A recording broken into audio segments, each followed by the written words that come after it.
serving Virginia, Maryland, and the district. This is WUSA 9 News at 11 p.m.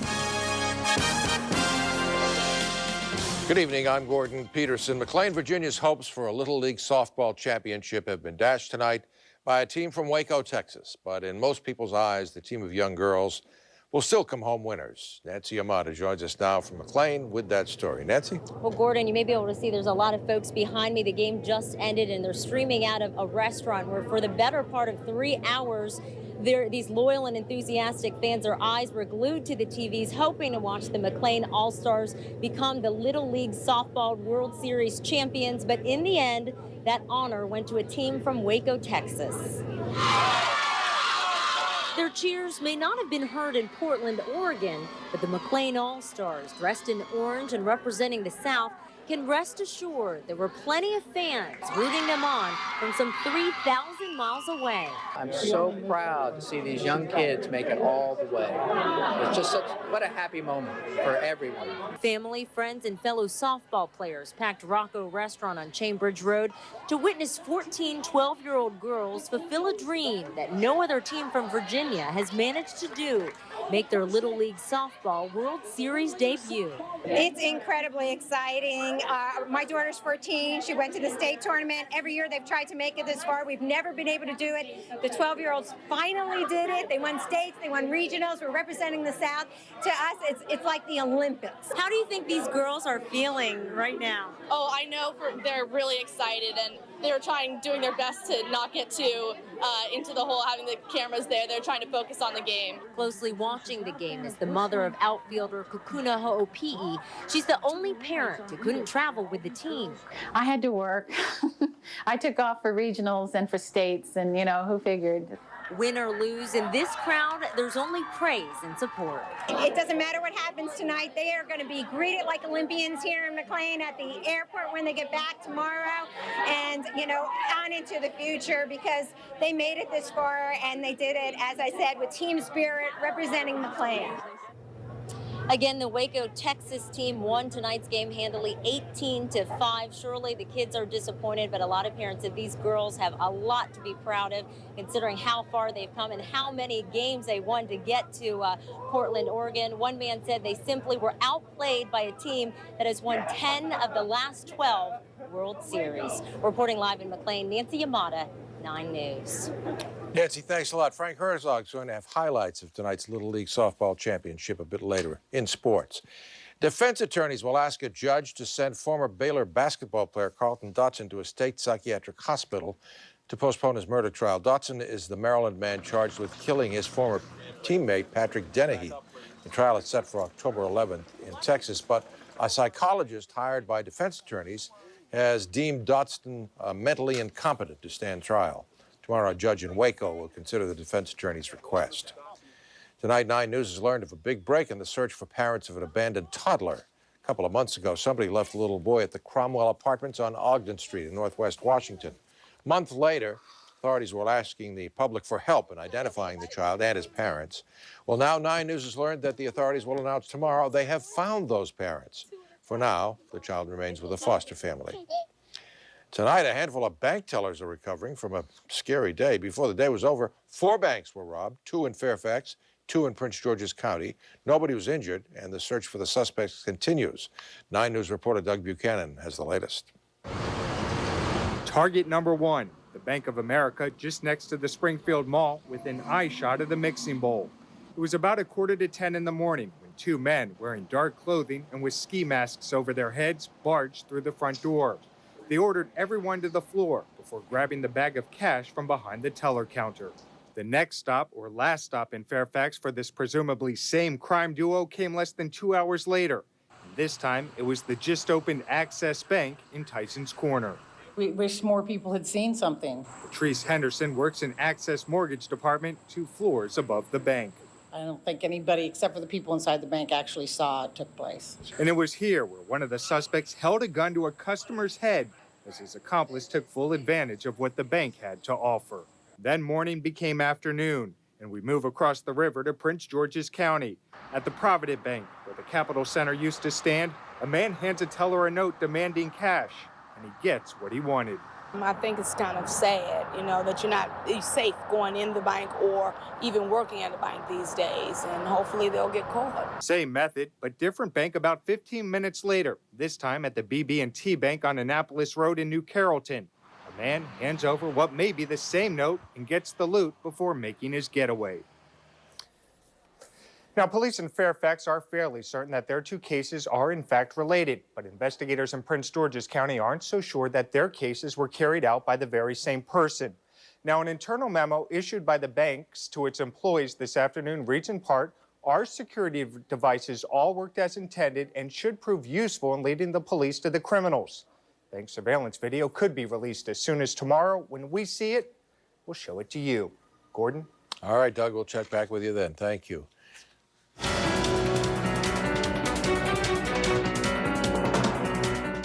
The radical Iraqi cleric Muqtada al-Sadr tonight is ordering his fighters to hand over control of a revered shrine in Najaf to top Shiite religious authorities. No word on when that'll take place. But as Stacey Case reports, the demand comes hours after U.S. forces bombed militant positions and Iraq's prime minister made a final call for the cleric's militia to surrender. As fighting erupted again in Najaf, Iraq's interim government stood at a crossroads. The choice? Stand up to the radical cleric behind a 2-week Shiite uprising or risk losing the fight for democracy. This is the final call to them to disarm, vacate the holy shrine, engage in political work, and to consider the interest of the homeland above. In a possible sign of cooperation, late Thursday, Muqtada al-Sadr instructed his followers to turn over the keys of the shrine where they'd been holed up. And his top aides have called for the release of American journalist Micah Guerin. But al-Sadr has still refused a key demand to disband his militia. U.S. aircraft have pounded positions near the shrine and a nearby cemetery. Al-Sadr's men fired mortars on a police station, killing several people.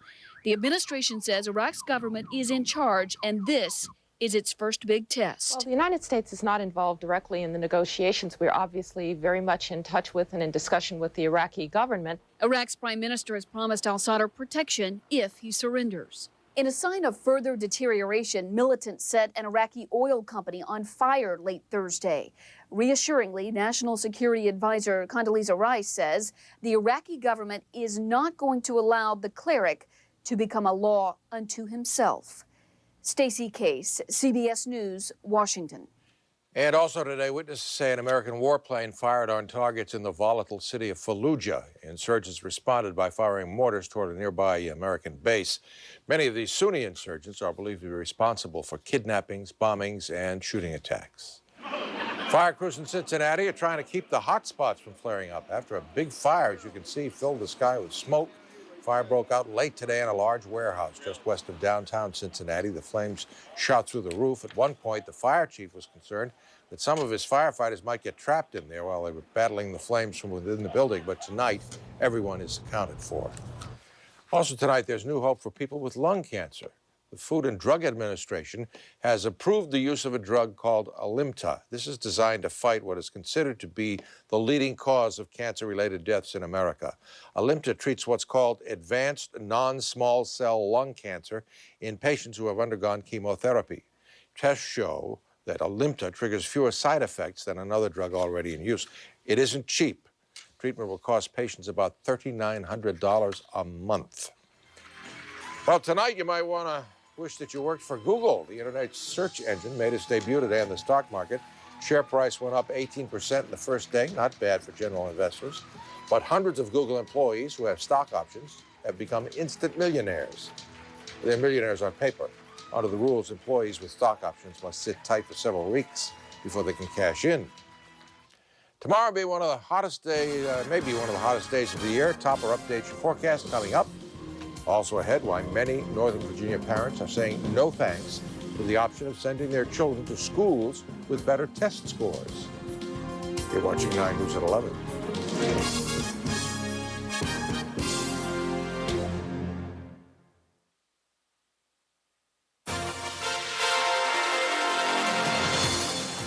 I'm meteorologist Topper Shutt. High temperature only 86 today, 88 at Dulles. Temps right now still kind of muggy, 79 in Greenbelt and Bethesda. Upper 70s for Rockville and Great Falls, 80 in Tysons, 79 in Fairfax, 80 Alexandria, and really right around 80 degrees, even over to the east, out toward Bowie and Capitol Heights. Coming up, we'll show you live Doppler 9000, one lonely shower on it, have your weekend planner, and, of course, your 7-day outlook. Stay with us.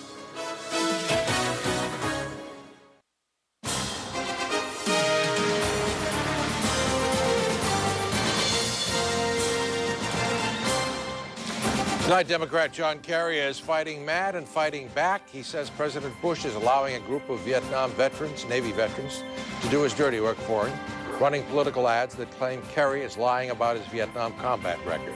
The Bush campaign says it didn't have anything to do with those ads, but the president refuses to denounce them. Kerry is challenging Mr. Bush to debate their wartime service records.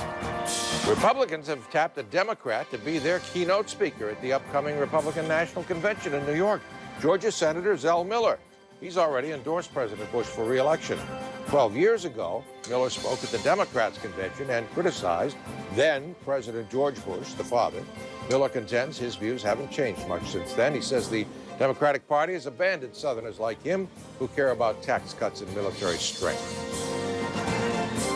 The federal No Child Left Behind mandate allows families to transfer children out of schools that appear to fail to help children make enough academic progress. But the public schools that miss achievement targets are often those with large numbers of children living in poverty or learning English. Phyllis Armstrong tells us why one Reston, Virginia school on that list still gets high marks from parents. Clinging to leaves with butterfly glue. Children are doing better in math and reading than they did last year at Dogwood Elementary. Well, they come around the school and, like help us with our words and like what we don't understand. But SOL scores show the school missed federal reading requirements for low-income students, one of 35 targets required under No Child Left Behind. We took a look at the kids who failed reading, and we looked at other data, and they're reading on grade level. So they're reading, and we're teaching what we need to teach them. We've got to do more practice on the test. Okay. That's not Definitely. Dogwood students now have the option to transfer because the Title I school made progress in all but one achievement category. Yet the school system is getting $3 million less in federal dollars earmarked to help low-income students. And we're targeting those funds in high poverty schools, and then you have increasing poverty and then a decreasing resource pool. It gets to be a little bit frustrating. 18 families from Dogwood have expressed an interest in transferring their children to other schools, but only one of those families has a child who is actually living in poverty. What matters, the teachers here are wonderful. They're warm, they're caring, they're committed, and my son's getting a wonderful education. Jean Marshall says her second grader loves his school, and she is confident he and other children will continue to thrive academically at Dogwood. Phyllis Armstrong, 9 News. Dogwood and McNair Elementary are the only Title I schools in Fairfax County that fail to meet one of the 35 achievement targets. Most of the county schools show significant progress in math and reading proficiency as well as attendance. Safety inspectors and repair crews will be working overnight on Metro's Red Line.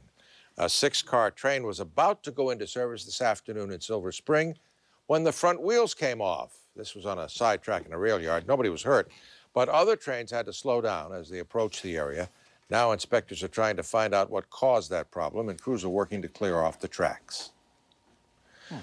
Not a bad night tonight. Not bad, a little muggy, but for August? For August? Yeah. High was only 86 today. Yeah. Can you believe we've had more days, Gordon, with highs in the 70s than the 90s? If you tell me that, I believe it. Well, thank you, sir. I appreciate it. Thank you for the confidence. Let's begin with a satellite picture and the radar combined. We do see an area of high pressure into the Plain States and a couple of cold fronts. One cold front looks pretty close to us, doesn't it? Looks like, wow, that could go through tomorrow. Man, it won't. It's pretty close. Did spawn some showers in Pennsylvania today. A little trough of low pressure actually brought us to showers. We'll wait for another couple fronts to catch up to each other and then eventually push everything out to sea, but not until Saturday night. So we have a little bit more of the muggies to continue with. And actually, tomorrow may end up being the hottest day of the year so far. We still have some clouds. Most of the showers off to the north in Pennsylvania. We'll show you a live Doppler 9000. There's one lonely shower we're looking at, and it is down to the south and is all but dissipated now. It's moved across the bay from Chesapeake Beach, Prince Frederick. This was a pretty hefty shower about 2 hours ago. Now everything is calming down. A little patchy fog will develop in the wake of these showers. We'll go back to the computer and we'll talk about temperatures. It is muggy right now. 78 downtown, 74 Dulles, upper 70s BWI, and we're 78 here at we're 80 here at Broadcast House. Winds right now out of the southwest at 7, humidity 74%. Dew point approaching 70, which is uncomfortable, and the pressure's falling over the past hour. Low temps tonight, muggy, around 70 in the Beltway, Greenbelt 69, 70 Bethesda, 71 in Tysons, 70 in Fairfax, mid-70s though as you get closer to town, and 72 out toward Capitol Heights. So overnight then, we've removed showers. We'll just say partly cloudy, some patchy fog, muggy, 68 to 74 for lows. Now tomorrow morning, not bad. Partly cloudy and warm, 70s and 80s, wind southwest at 10. And then by afternoon, maybe the hottest day of the year. Partly cloudy with thunderstorms, highs low 90s, wind southwest at 10 to 15. We've hit 92 every month since May, so if we hit 93 tomorrow, will be the hottest day so far. Here's your weekend planner. Storms tomorrow, not a washout. Much of Saturday will have showers and storms, 87. The best day will be Sunday, 81 degrees. Here's the 7-day. Once that cool air rolls in here, we're in pretty good shape, really. Monday, we're in good shape with low 80s on Tuesday, actually back in the mid-80s on Tuesday, and then mid to upper 80s Wednesday and Thursday of next week with some showers. But that Sunday and Monday looks pretty nice. Oh, that's good. That's good. Get out there on the golf course. That would be nice. Let's go to Miami. Okay. We've got Eli Manning's first start for the New York Giants tonight, and we've got a lesson learned by the McLean Little League girls softball team. When Pork Chop is headed your way, brace yourself. It can get ugly. Highlights next in sports. I really wanted to stay in the Washington area. I've lived in Maryland, Virginia, and D.C. It's where I belong. Especially now, staying here in the seat of power where news happens, you need to be informed, and we're here to keep you up to date. I'm staying put in Washington, right here with the 9 News team. See you in September. McLean girls. Oh, man, they got robbed.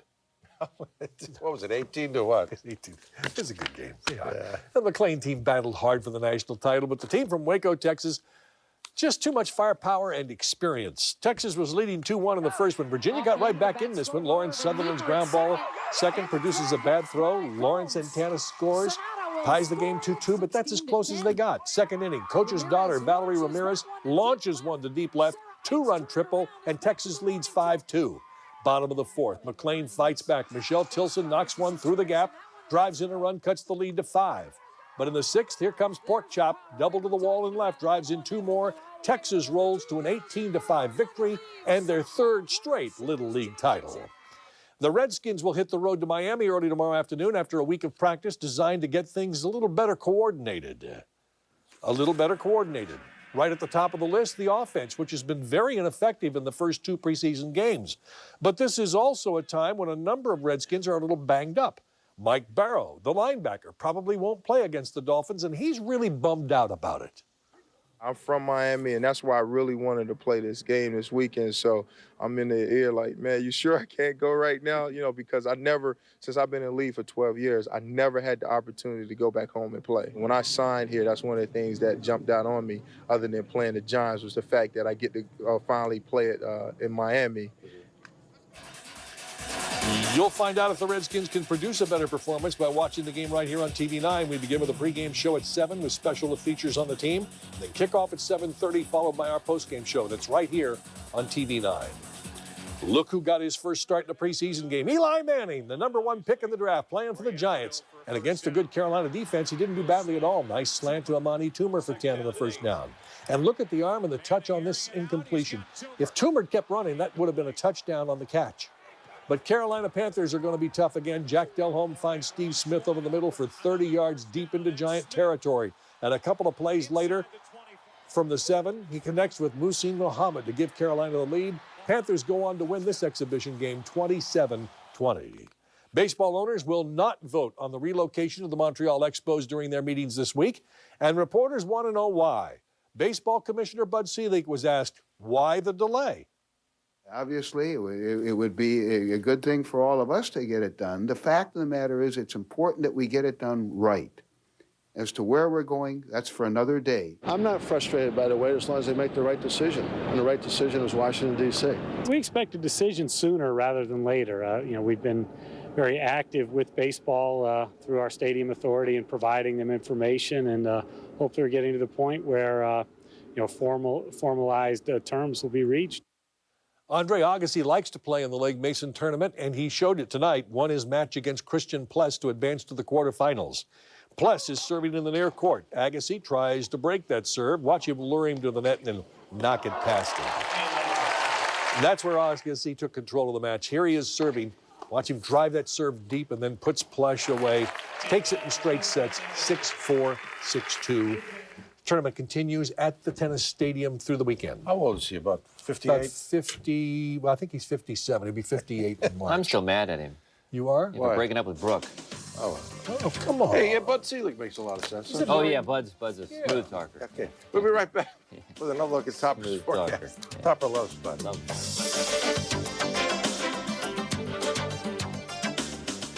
Nine News is sponsored in part by Chrysler. Inspiration comes standard. From the San Diego Zoo. Yes, panda cub gymnastics on ice. Whoa, easy, buddy. The zoo held a birthday party for its one-year-old panda, Mei Sheng. For fun, the crews coated the exhibit with 18 tons of shaved ice. This was the cub's first exposure to manufactured snow, and he had a field day. He's fun to watch, too. Look at that little guy, huh? Oh, that hurts. That's a nice birthday present. Yeah, you have 7 days? I do. Here we go. Maybe the hottest day tomorrow, low 90s. Howard will be here tomorrow at 5 a.m. Okay, that's it. 9 News for tonight. Letterman is next. 9 News tomorrow, 5 a.m. Thanks. Good night.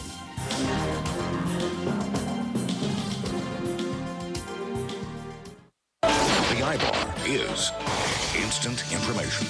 Weather and traffic updates on the iBar. Experienced anchors Andrea Roan and Mike Walters deliver your top stories of the day. Watch WUSA 9 News from 5 to 7 a.m.